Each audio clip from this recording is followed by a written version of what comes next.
He claimed one of his twin daughters wasn't his, but the real father wasn't the mystery. The real danger was the person who made him believe that lie.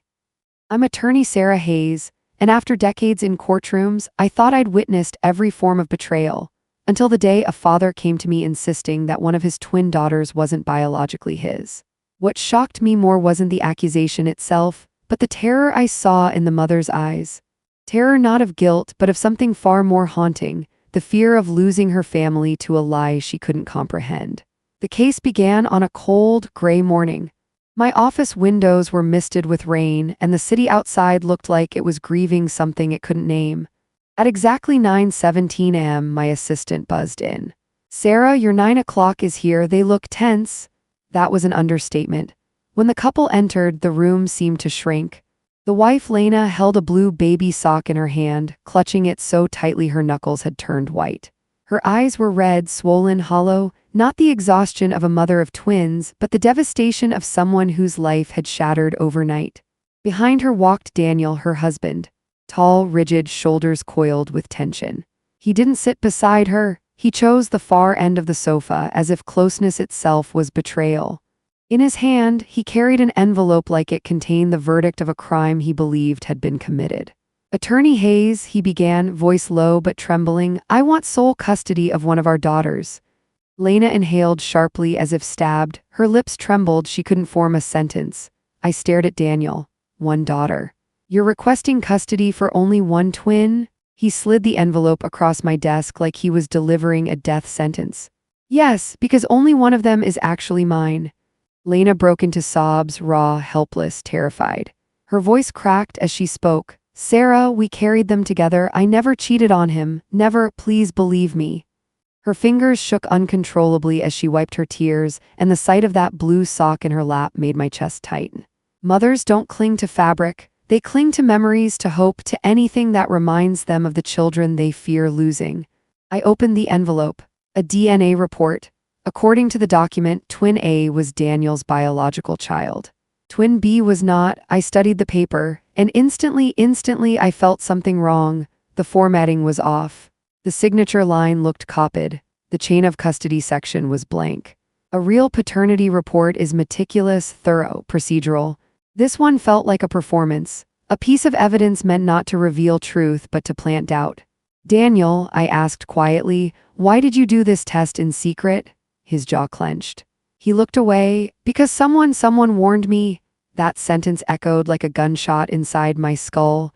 Someone warned him. Someone planted suspicion. Someone introduced the idea that a twin wasn't his.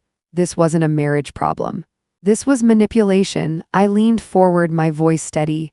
"Who told you that your twins might not share the same father?" He swallowed hard. His foot tapped uncontrollably. And then he whispered a name like it left a sour taste in his mouth. "Clara, his sister." Lena's entire body flinched at the sound of that name. The air in the room shifted. I didn't need a background check to recognize what I was dealing with. A third-party influence with emotional access, family authority, and judging by the fake report, malicious intent. But I needed more. "Daniel," I said calmly, "walk me through everything. From the beginning, when did this idea first enter your mind?" He rubbed his forehead as if trying to erase memories. "A few months ago, Clara mentioned something about twins sometimes having different fathers." A dangerous half-truth. Rare, extreme, scientifically irrelevant here, but powerful enough to poison someone already insecure. He continued, "She said Lena looked too close to another man during her pregnancy. She said I was being naive. And when she showed me messages that looked suspicious," Lena gasped. "Clara showed you what, Daniel? I never..." He cut her off. I didn't want to believe it, but the twins, he paused, shaking. "One has green eyes. The other has brown." Lena sobbed harder. "Baby's eye colors change, Daniel. Every pediatrician said that." But his fear wasn't about biology, it was about betrayal. And someone knew exactly how to weaponize that fear. I sat back, observing the two of them. It wasn't love that had broken, it was trust corrupted, manipulated, engineered. "Daniel," I said gently, "listen very carefully. Biology does not support this claim. Identical twins cannot have different fathers." He looked at me with eyes full of conflict. "Then why does the DNA report say they do?" I tapped the paper. "Because this report is not legitimate." His breath caught. Lena froze. I continued, this lab doesn't exist. This signature is forged, and someone fabricated this entire document knowing you would never question it. Lena whispered, barely audible, Clara. The room fell silent. Daniel's shoulders dropped, not in relief, but in fear. The kind of fear that appears when you realize your world may have been built on the wrong person's guidance. I leaned closer. Daniel, someone wanted you to doubt your wife. Someone wanted this family destroyed, and I'm going to find out exactly who and why. His eyes glistened, pain, confusion, shame fighting inside them. For the first time since entering the room, he whispered, Sarah, please help us. I nodded. Because now, this wasn't just a paternity case. It was a hunt. A hunt for the person who doctored evidence, engineered suspicion, and tried to tear a family apart by attacking the most innocent connection two parents can share, their children.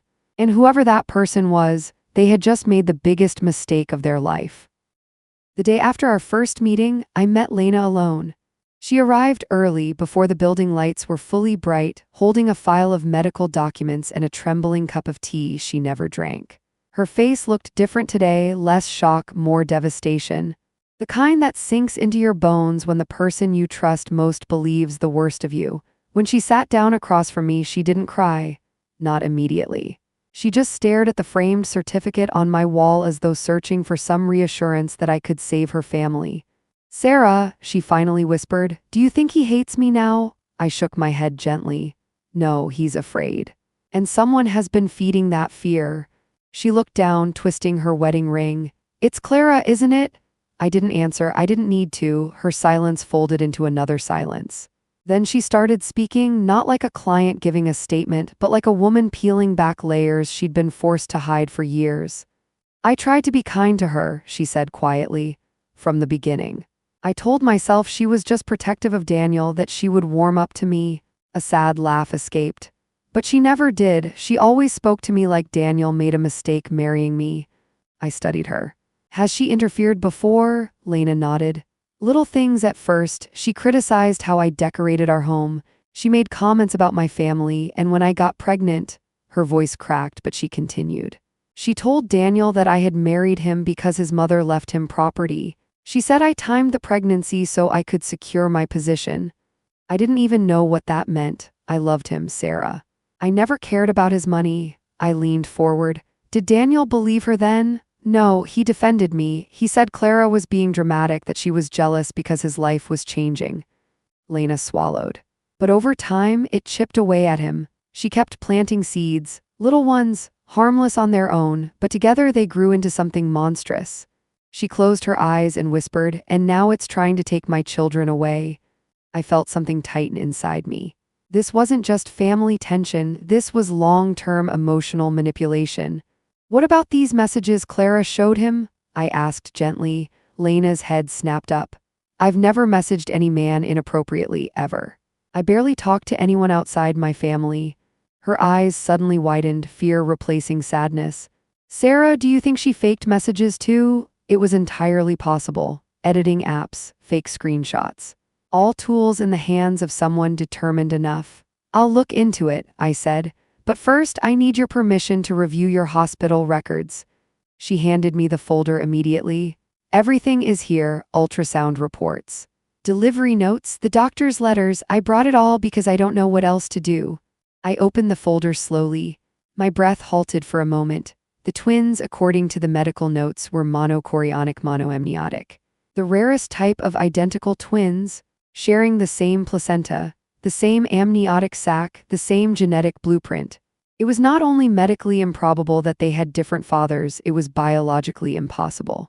But someone had convinced Daniel otherwise. I looked up at Lena. This is strong evidence, very strong. Anyone who knows basic genetics would understand it. She shook her head. Daniel doesn't know science, he trusts people. Especially Clara, and there it was, the core of the problem. Tell me more about Clara, I said. Lena exhaled as if preparing herself for a confession. Clara is older than Daniel by 10 years. She practically raised him when their mother died. He worships her, Sarah. He believes she can't be wrong. She's always been the voice he listens to, whether he realizes it or not. What does she do for a living? She works in medical administration, Lena said. A hospital billing department? My brain clicked instantly. Medical administration, basic exposure to lab processes, access to terminology, familiarity with documents.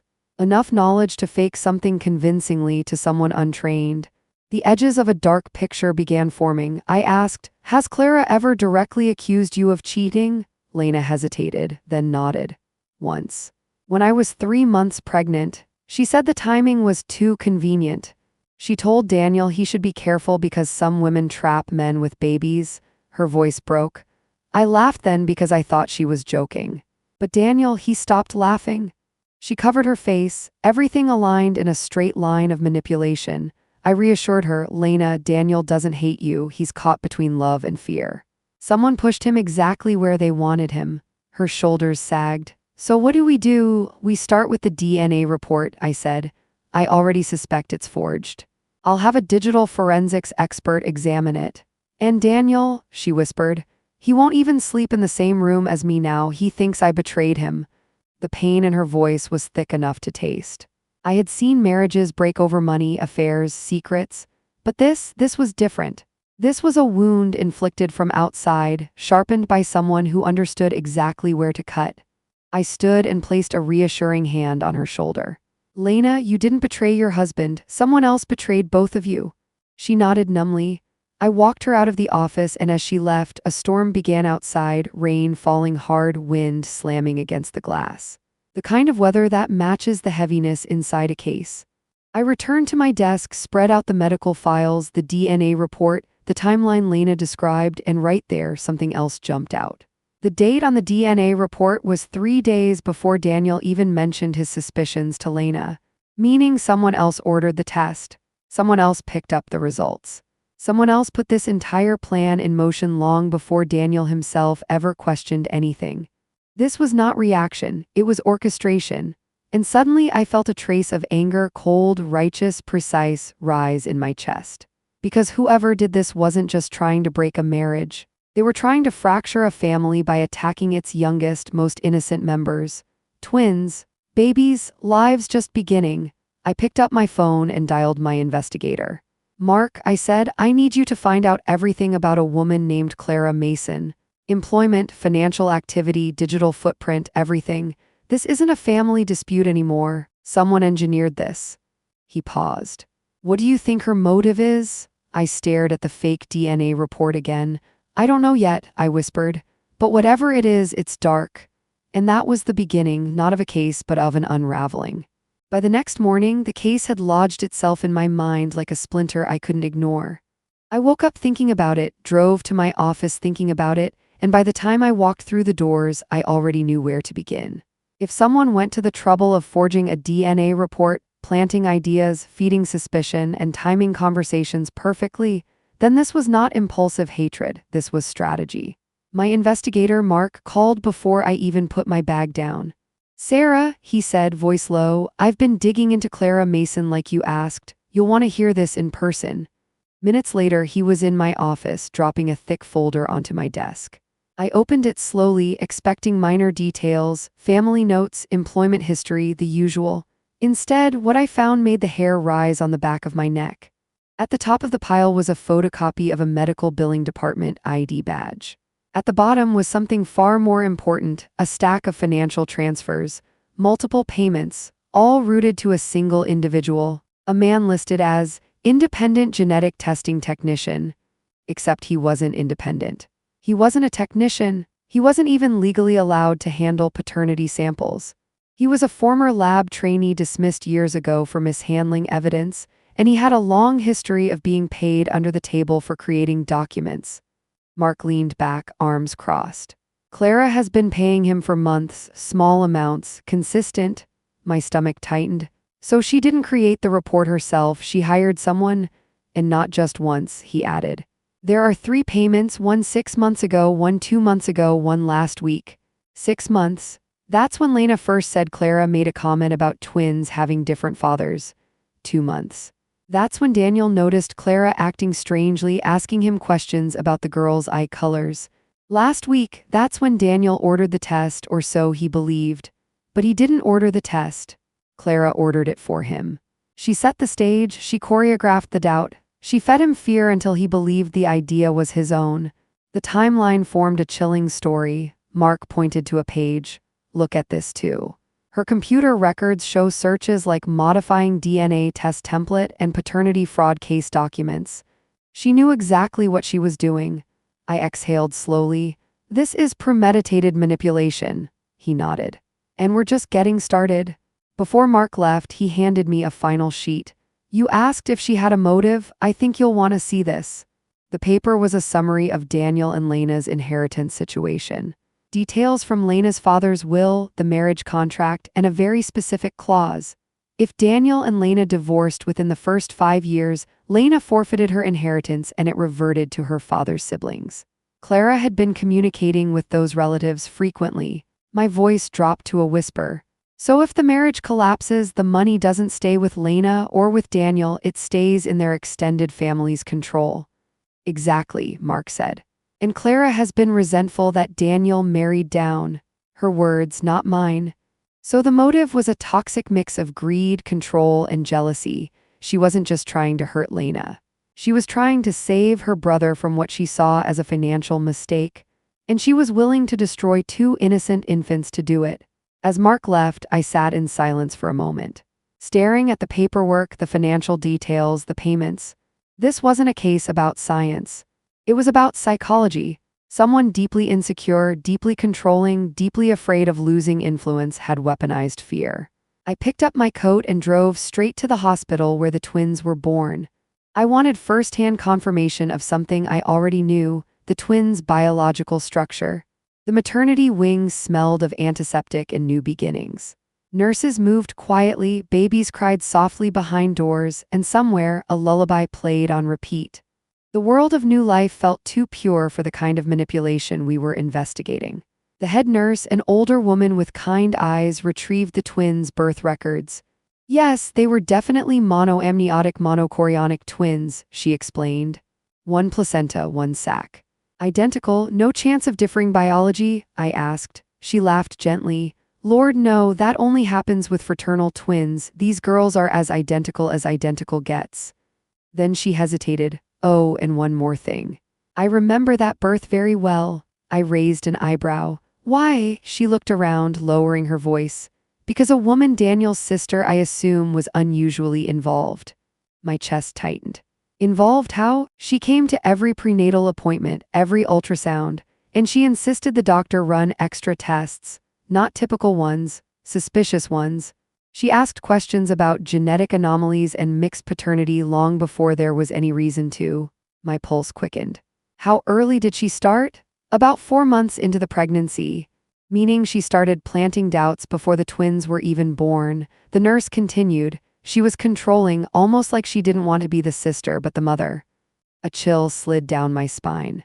People like Clara don't simply influence, they infiltrate. Their love is not love, it's possession, control, dominance wrapped in affection. Did she ever speak negatively about Lena? I asked. The nurse sighed, nodding. Many times. She'd pull me aside and say Lena wasn't good enough for Daniel. She implied Lena was irresponsible, that she'd ruin his life. At first, I ignored it, but after hearing it enough, I knew something wasn't right. This wasn't jealousy. This was obsession. I thanked the nurse and left the hospital, replaying every detail. If Clara had been planning this from the pregnancy, then she wasn't reacting to something she suspected. She was manufacturing suspicion from the beginning. I drove back to my office slowly. Rain had begun to fall again, hitting the windshield rhythmically. The world felt heavy, burdened by truths only a few people knew. I sat down, opened my laptop, and stared at the fake DNA report once more. Then, with a calm I didn't feel, I whispered to myself, this wasn't about a child, this was about control. And there was only one thing left to do, expose her, piece by piece, lie by lie, action by action, not just for Lena. Not just for Daniel, but for the 2 babies who deserved a life free of the poison Clara had poured into their family. Everything was lining up. I just needed one more piece. And I had a terrible feeling that piece was going to hit harder than all the others combined. For the next 2 days, I focused entirely on uncovering the last piece of the puzzle. The trigger, the exact moment Daniel's belief crossed from suspicion into certainty. Because men don't suddenly declare, one twin isn't mine, unless they've been pushed off an emotional cliff by someone they trust deeply. And I knew that someone was Clara, but how she had done it, I was still missing that part. Then, on a quiet Thursday morning, I got the call that changed everything. It was from Emily, a nurse who used to work with Clara at the hospital. "Attorney Hayes, I heard you're representing Lena and Daniel. I think I have something you need to know." Her voice trembled. I told her to come immediately. When she arrived, she wasn't confident or prepared, she was scared. Her hands shook as she held her purse. She kept glancing at the door like someone might burst in. "Are you safe to talk?" I asked softly. She nodded. "Yes, but I don't want my name involved. Clara is, she's not someone you want to be on the wrong side of." I believed that more than she realized. "Tell me what you know," I said. Emily took a shaky breath. "You asked if she ever spoke negatively about Lena. That wasn't even half of it. She stopped, swallowing hard. "She used to monitor Lena's medical records." My heart dropped. "You mean she accessed them without authorization?" Emily nodded, guilt flooding her eyes. "She wasn't allowed. She didn't have a reason under hospital regulations, but she would pull the files when she thought no one was looking. Prenatal scans. Lab results, notes from the OBGYN. "This is illegal," I muttered. Emily continued. "She was obsessed with the babies. Especially the idea that something might be wrong. She kept saying, 'Just wait, Daniel will realize what she's done. He will see who she really is.' This wasn't merely manipulation anymore. This was delusion wrapped in sisterly authority." Emily wiped her eyes. "It got worse after Lena mentioned her father's inheritance. Clara said Lena was using the babies to cement her claim. It was so toxic, Sarah. I left the hospital because I couldn't take her judgmental comments anymore." I inhaled slowly. "Did she ever mention paternity?" Emily nodded hesitantly. "6 months ago, she said, 'If I can just prove those babies aren't my brothers, we can save him.'" Save him. That phrase echoed through my head like a haunting melody. Clara didn't think she was hurting him. She thought she was rescuing him. The obsession was deeper than I'd imagined. "Emily," I asked carefully, "do you know if she ever collected samples, anything physical?" Emily hesitated. Then she opened her purse and pulled out a small bag containing a cotton swab. "I found this in Clara's locker." She threw it away, but she was panicking when she saw me walk in. I didn't understand then, but now I think she was trying to collect DNA from the babies without permission. My pulse quickened. Unauthorized sample. Unauthorized access to medical files. Hiring someone to forge a report. This was no longer circumstantial manipulation. This was orchestrated fraud. I thanked Emily, promising anonymity, and walked her to the elevator. As she left, I realized the weight of what she had given me. A piece of evidence so significant it could break Clara's entire plan. But it wasn't enough yet. I needed motive. Clear, undeniable motive. So I visited Lena's father's attorney, the one who handled her inheritance. He was an older man, sharp-witted, calm, someone who'd seen too many families crumble over money. When he pulled out the marriage contract, everything fell into place. A clause in black ink. If Lena and Daniel separate, divorce, or legally dispute paternity within the first 5 years, the inheritance reverts to the paternal relatives. In this case, Daniel's side of the family. Specifically, the branch where Clara held influence. I leaned back, stunned. Clara didn't just want control. She wanted the inheritance secure inside her family unit, not in Lena's hands. And she believed that removing Lena through divorce, discrediting her as unfaithful, and isolating Daniel emotionally would accomplish that. But why target one twin? Because casting doubt on one child was easier than explaining away two. One crack in the bond was enough to destroy the foundation. And then something clicked. The eye colors, Daniel had mentioned them so insecurely. One green, one brown, but infants' eye colors often change dramatically in the first year. Clara knew that. She worked in a medical environment. She knew exactly which detail would shake Daniel's confidence. She didn't need proof. She just needed something he would find believable. When I returned to my office, Daniel himself was waiting in the lobby. He looked exhausted, almost hollow. His shoulders sagged as if he'd aged a decade since our last conversation. "Sarah," he said softly, "I don't know what to believe anymore." I gestured for him to follow me into my office. He sat down, elbows on his knees, face buried in his hands. For a long moment he didn't speak. Then he whispered, She told me that Lena admitted sleeping with someone else. I clenched my teeth. Did you ever hear this from Lena directly? No, he hesitated. But she showed me screenshots. Screenshots of what? Messages. Between Lena and a man, she said Lena was planning to leave me.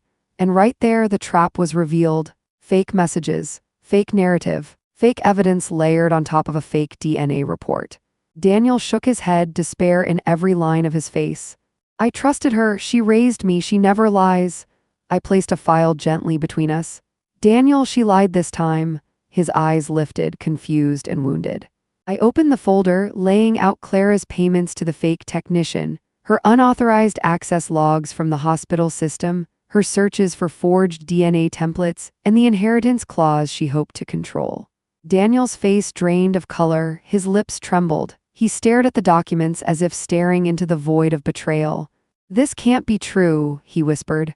Clara wouldn't do this to me. She already did, I replied softly. He shook his head violently. She said she was protecting me. A single tear slid down his cheek, the kind that comes from watching your world collapse. I leaned closer, my voice steady but gentle. Daniel, protecting you doesn't involve tearing apart your marriage, stealing your children, and fabricating evidence. That is not love, that is control. He closed his eyes, a deep, painful breath escaping his chest. What do I do? He whispered. You face the truth, I said, and you help me stop her. The room fell silent. Because now, for the first time, Daniel realized something terrifying. He had not been the victim of betrayal. He had been the weapon, and the person who aimed him was the same person he believed would never harm him, his own sister. There are moments in cases where the emotional balance shifts, not because the facts become clearer, but because the heart finally recognizes what the mind has been refusing to see. Part 5 began with exactly such a moment. The morning after Daniel saw the evidence against his sister, he didn't go home. He spent the night driving aimlessly, thinking, breaking, rebuilding, questioning everything. By the time he finally walked into my office again, he looked like a man who had been struck by a truth too heavy to carry. He sank into the chair across from me, his face pale and eyes hollow. Sarah, his voice cracked. I don't know who I am anymore. I accused my wife of cheating. I doubted my own children. I believed my sister over the woman who trusted me with her heart. I let him speak without interruption. My whole life, he said quietly, Clara took care of me. She fed me, protected me. My mother died when I was 7, and Clara, she became everything. I never questioned her, never imagined she could lie. And now all I can think is, how long has she been doing this to me? His voice shook with a pain far deeper than anger. Daniel, I said gently, emotional manipulation doesn't look like betrayal at first. It looks like protection. Guidance, love. People like Clara don't control through cruelty, they control through dependence. He looked down, rubbing the back of his neck. She made me believe Lena was going to ruin my life. That wasn't about Lena, I explained. That was about Clara's fear of losing influence over you.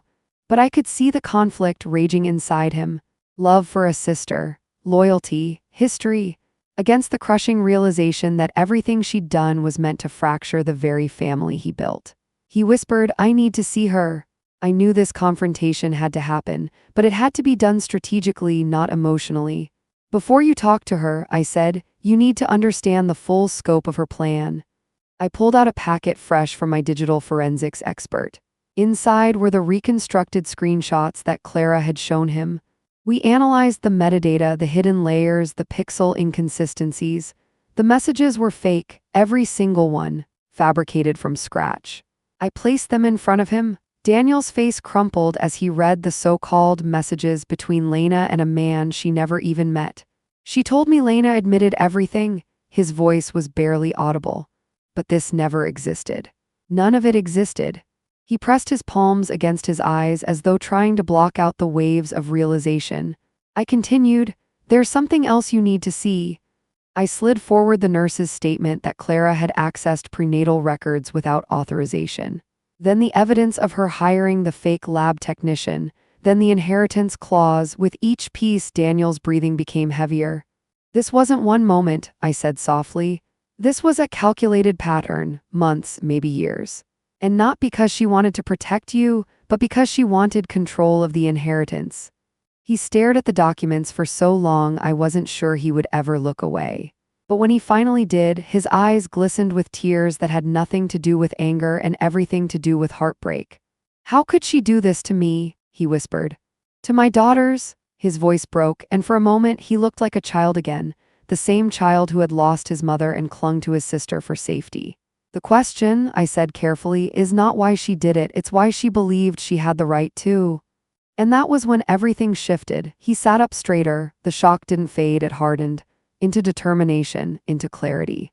"What do you need from me?" he asked. I exhaled slowly.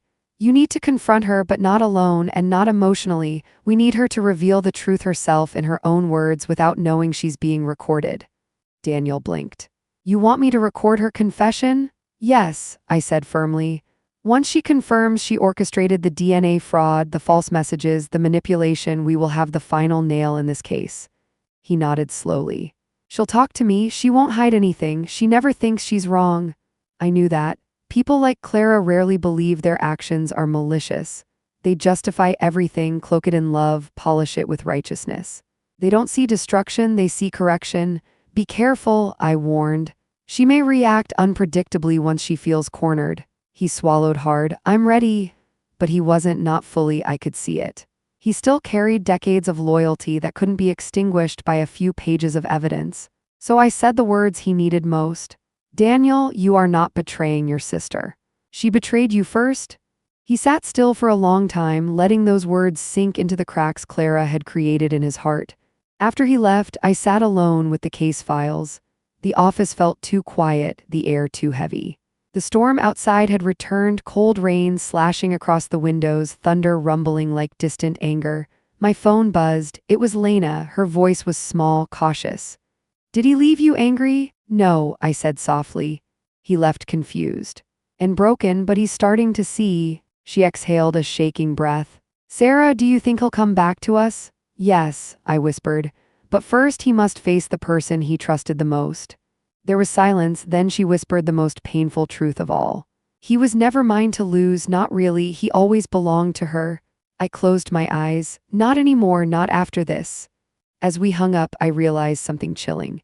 Clara underestimated one thing: the moment when a manipulated person finally wakes up. They don't just question the lie, they question the liar. And when that happens, control shatters. Later that evening, Daniel sent me a message. "I'm meeting her tomorrow, I'll get the truth." I stared at those words for a long moment, sensing the magnitude of what was coming, because tomorrow was not just a confrontation. Tomorrow was the beginning of the end for Clara's illusion of control and for the lie that nearly tore a family apart. But tomorrow would also reveal the darkest part of her plan, and none of us were prepared for it. The next morning felt heavy before it even began. There are days when you can sense the shift in a case before any evidence changes, when emotions grow sharper, truth gets closer, and every step forward feels like walking into a storm you can't predict. This was one of those days. Daniel texted me early. "I'm going to Clara's house. I'll record everything." I asked him to keep the phone line open so I could hear the conversation in real time from my office. He agreed, though I could hear the fear trembling between the words. Not fear of his sister, fear of what he might discover if she told the truth. I sat at my desk, case files open, laptop ready. The phone buzzed once. He was there. The sound of his car door slamming, his footsteps crunching across gravel, the soft click of Clara's front gate, it all filtered through the speaker. Everything sounded too quiet, too slow, like the world was holding its breath.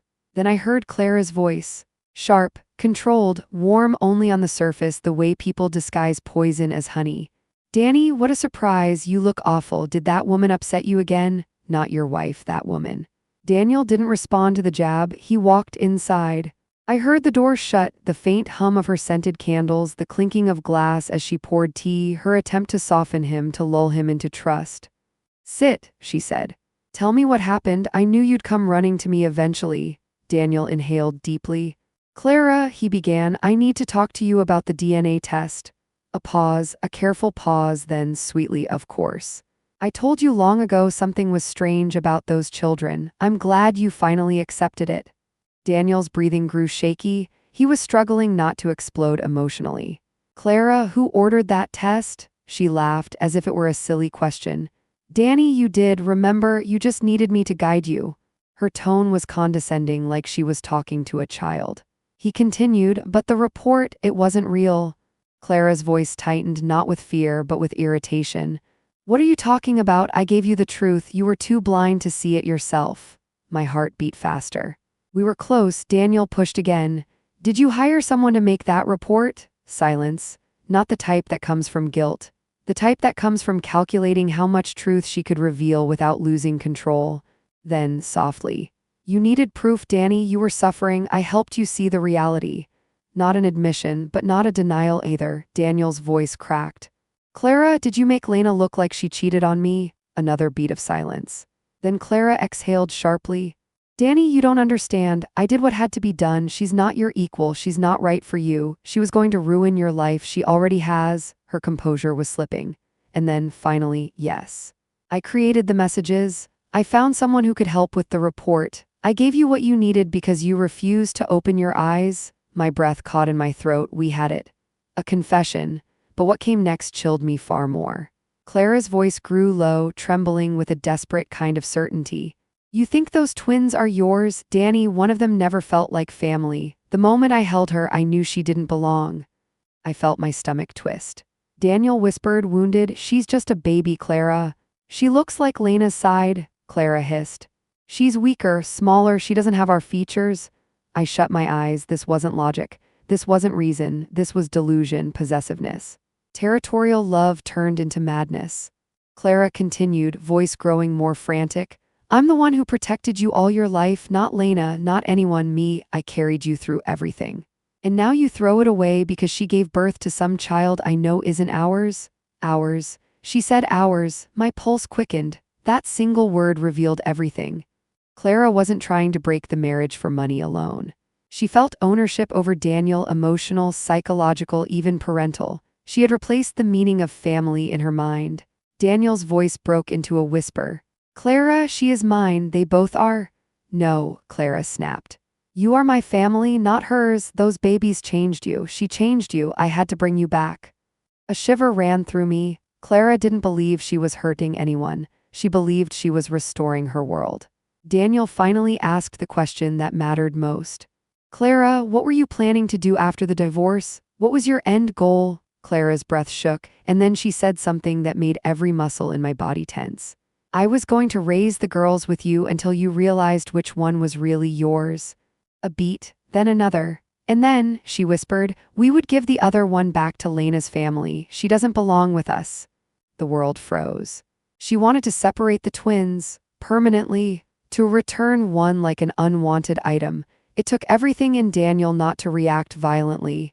His breathing became sharp, uneven. You were going to take a baby from her mother? He whispered. From her unfit mother, Clara corrected coldly. Lena trapped you, Danny. I saved you. You just haven't realized it yet. My hands curled into fists at my desk. This wasn't jealousy. This wasn't greed. This was obsession spiraling into something dangerous and unstable. Daniel whispered, Clara, you hurt me. The silence that followed was suffocating. Then Clara's voice softened, unbearably tender.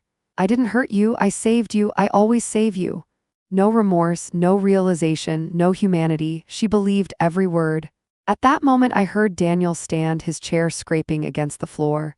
I need to go, he said. You're going to her, aren't you? Clara's voice trembled, not with sadness, but with rage.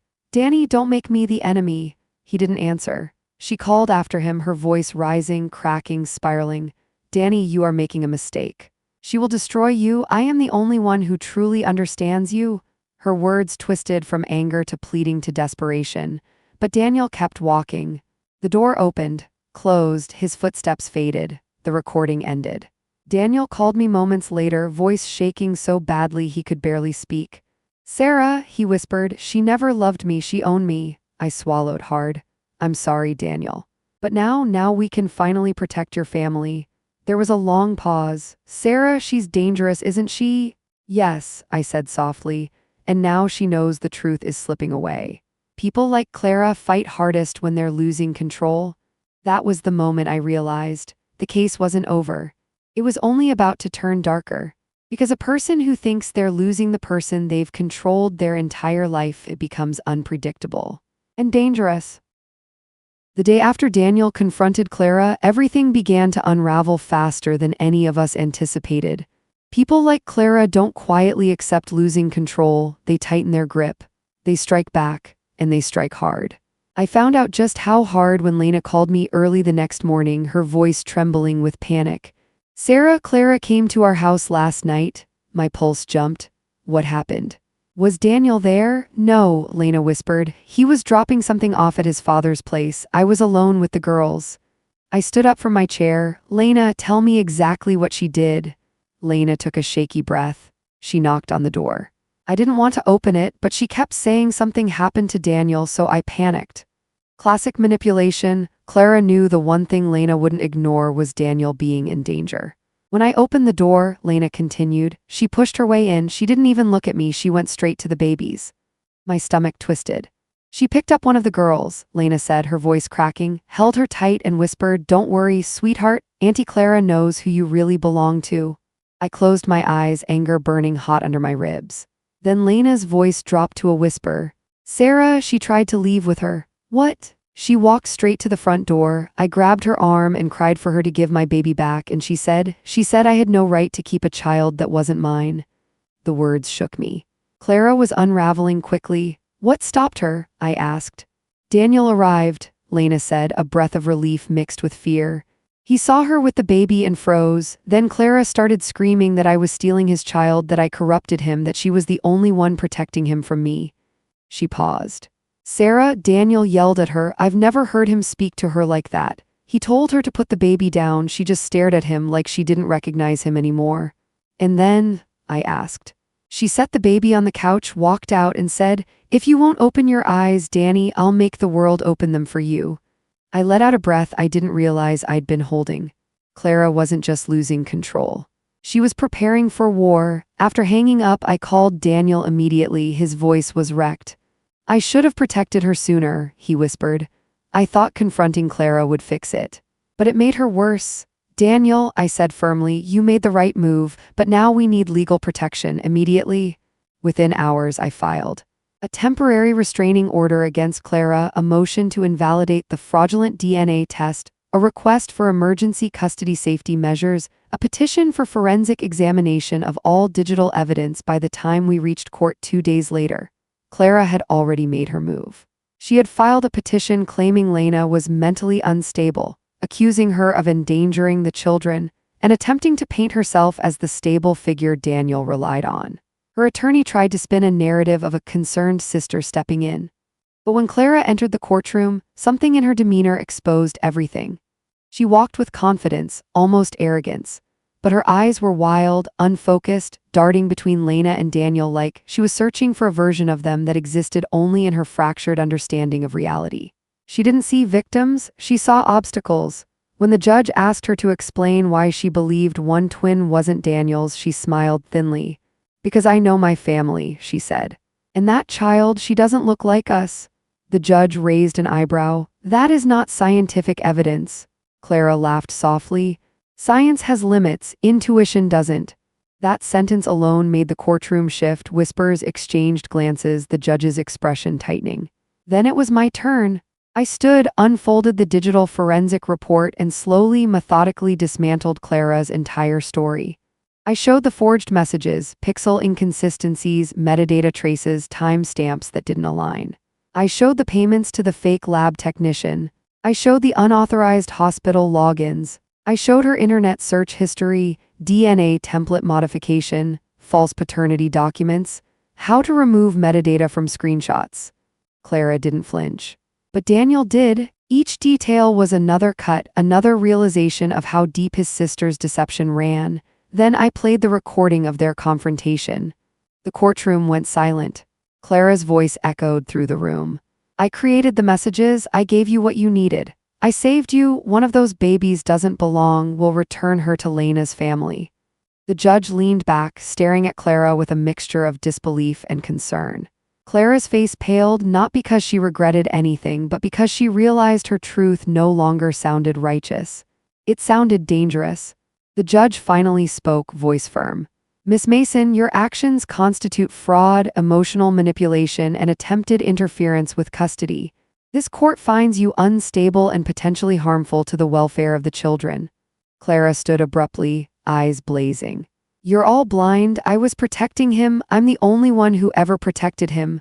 Her attorney tried to pull her down. She shook him off, pointing at Lena with shaking hands. "She doesn't deserve them." "She doesn't deserve him?" The judge ordered the bailiff to escort her out. As she was led past Daniel, she whispered furiously, "You'll come back to me, Danny, you always do." He didn't look at her, not this time. When the courtroom doors closed behind her, he let out a breath that sounded like the collapse of 20 years of misplaced loyalty. He turned to Lena, hesitant, fragile. She didn't move, so he did.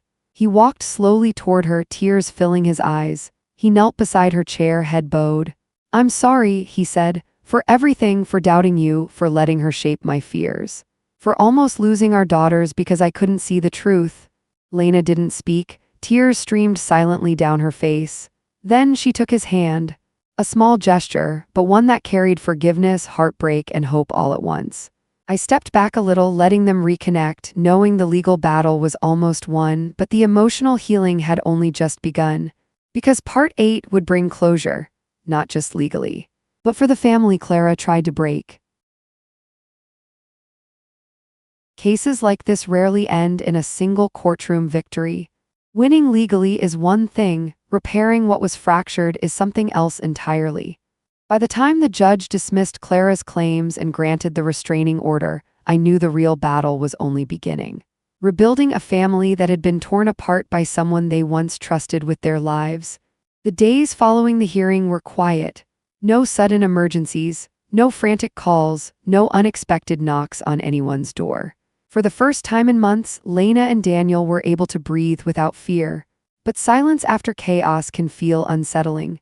Daniel came to my office alone, a man carrying the weight of guilt on his shoulders. He sat across from me, hands clasped tightly, eyes swollen from nights of little sleep. "Sarah," he said softly, "how do I fix what I destroyed?" "Not with words," I replied gently, "with consistency, with patience. And by understanding that what broke you both didn't happen overnight, so healing won't either." He nodded slowly, absorbing every word. "I believed her," he whispered. "I believed her over my wife, over the mother of my children. How could I have been so blind?" I leaned forward. "Daniel, manipulation doesn't feel like manipulation, especially when it comes from someone who's always protected you. Clara was your safety net for years. She filled the role of sister and mother. That bond runs deep." His voice cracked. "She told me I was choosing Lena over my own family." "You weren't choosing between families," I said. "You were choosing between truth and control." He exhaled shakily. "I want to make things right. I don't want my daughters growing up with this hanging over them." "You will," I assured him. "But the first step is understanding the damage Clara caused, not just to you, but to Lena." Daniel lowered his head. "Lena told me she felt like a stranger in her own home. Like I was looking at her body and seeing someone else's choices, that I flinched when she touched me. I didn't even realize I was doing it." "Fear rewires behavior," I said gently. "And Clara exploited that fear." He blinked, tears gathering again. "I need to apologize to her properly." "You will," I said. "But first go home, hold your daughters, look at them without doubt, without fear. Let their faces remind you of the truth no lie could erase." He left quietly, with a nod of gratitude that came from a place deeper than words. Later that evening, Lena asked to meet me alone. She walked into my office not as a broken woman, but as a mother who had survived something unimaginable. "I don't know how to trust him again," she admitted softly. "I love him, Sarah." But something inside me cracked. I didn't sugarcoat it. "That's normal. Trust doesn't snap back like elastic, but Daniel is willing to do the work, and that matters." She nodded, eyes filling. "He cried last night while holding the girls. I've never seen him like that." "Because he finally understood what he almost lost," I said. "The person Clara convinced him was the threat was actually the one being threatened." Lena wiped her tears. "Do you think the girls will ever know about this?" "That," I replied, "is up to you. But I'll tell you this, family isn't defined by blood tests, DNA reports, or someone else's opinions. Family is defined by love, commitment, and truth, and your girls, they have all of that." She smiled, a real one for the first time since I met her, but the story wasn't finished yet. 2 weeks later, we gathered for the final hearing to close the case. Clara did not appear. Her attorney submitted paperwork indicating she would seek psychological evaluation. It was the first reasonable decision she had made since the beginning of this nightmare. The judge officially declared the fraudulent DNA report void, placed Clara under a long-term restraining order, and closed the paternity dispute permanently. When we stepped outside the courthouse, Daniel and Lena stood beside each other, not perfectly healed, but no longer divided. A family beginning again. Daniel looked at me with gratitude that went beyond professional appreciation. "Sarah," he said softly, "you saved us." I shook my head. "You saved yourselves, I just uncovered the truth." He smiled faintly. "Same thing, isn't it?" Lena stepped forward, her voice warm but fragile. "Thank you for believing me when my own husband couldn't." "I didn't just believe you," I said. "I saw the truth Clara tried to bury, and I wasn't going to let her bury your family with it." As they walked away, Daniel pushing the stroller, Lena holding his arm, it struck me how close they had come to losing everything. How one person's obsession could nearly fracture two innocent lives before they had even learned to crawl. People often ask me why I take the cases that keep me awake at night. This is why. Because sometimes the real danger isn't the lie itself, it's the person who whispers it. And sometimes the hardest cases aren't the ones we fight in the courtroom, they're the ones fought inside the human heart. I watched the family disappear down the courthouse steps into a new beginning, a beginning they deserved, untouched by manipulation. And as I returned to my office, I quietly closed the file on a case that reminded me of the simplest, most painful truth. Sometimes the enemy isn't outside the home, sometimes it's someone sitting at the family table. Attorney Sarah Hayes.